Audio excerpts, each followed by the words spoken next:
Welcome to Pink Cake Princess. I'm Andrea and today I'm going to show you how to make my Play-Doh. This is perfect for your kids if they want to play Cake Princess. They can make whatever they want with this Play-Doh, but if you want to get creative, you can try my Elsa Play-Doh doll cake. Once you get a few practice of those, you might want to try a real cake, so you can check out my Barbie Princess doll cake or my other frozen Elsa doll cake. If you like what you see and your kids enjoy this type of thing, don't forget to click subscribe to join the fun. Play-Doh. My flower dress is too flowery.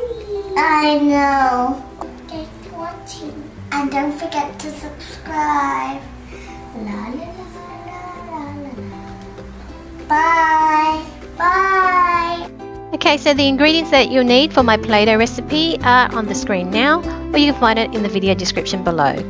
I'm going to place a small saucepan onto high heat, and then I'm going to add in my 2 cups of water. I'll be placing the lid on so that it boils.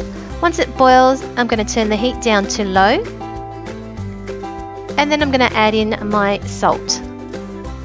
I'm going to leave this on the heat for about 5 minutes, stirring every so often. In the meantime, I'm going to add my 5 teaspoons of cream of tartar into my plain flour or all-purpose flour and mixing it through.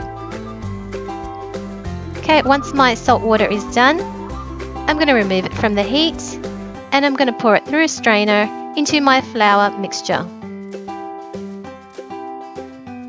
You'll have a lot of salt left, which you won't need, so you just leave that aside. Then I'm going to add in my couple of teaspoons of oil, and then I'm going to stir my mixture through. Once it comes together, I'm going to wait for it to cool down because it's going to be quite hot. Once it's cooled down enough, I'm going to pour it out onto my bench top or onto my chopping board, and then I'm going to knead it together. Now the texture is lovely, it comes together really well. And at this stage you can split it up into smaller portions to add in your food colouring, or in this case I'm just using one colour for the whole batch. Once I knead the colour through, I'm going to wrap it up in cling wrap, and then I'm going to place it in a ziplock bag. Just remember that this is a Play-Doh recipe, it is not a fondant recipe, so please don't go using this on your actual cakes. This is for pure play only. It is non-toxic, so if they eat it, it doesn't hurt them, but I wouldn't recommend it because it is very salty. Now, not all homemade Play-Doh recipes are the same.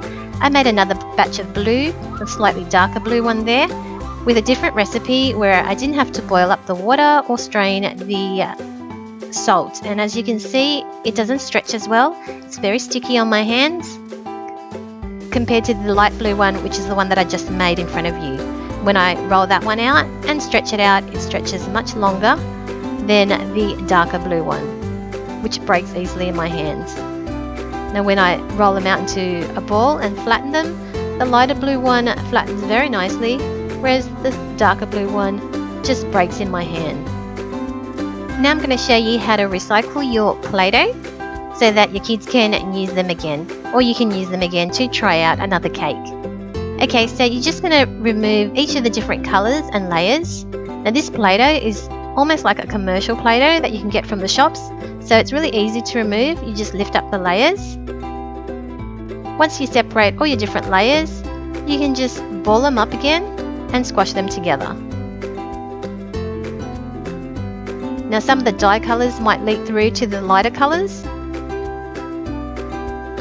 If that happens, all you have to do is get a plastic knife and you can just trim it off. Keep the trimmings and I'll show you what to do with it later. If you are enjoying these type of tutorials, let me know in the comments below. Let me know what you want to see next. Okay, now with Elsa, the Play-Doh on her chest is too dry, so I'm going to throw that away. But with all my leftover bits that I've just cut off, I can ball it up again and the colours will form a nice light green. Now here are all the Play-Doh amounts from the Elsa doll cake, and I'm just going to weigh it just to show you roughly the portions that you'll need if you want to create her. Now these are minimum portions, and I'm adding the light green that I've mixed up because that was a combination of all the colours. just to give you an idea of how much Play-Doh you would need if you were to create her. Okay, zip-locking them up once I glad wrap them and placing them in a container with a lid until next time.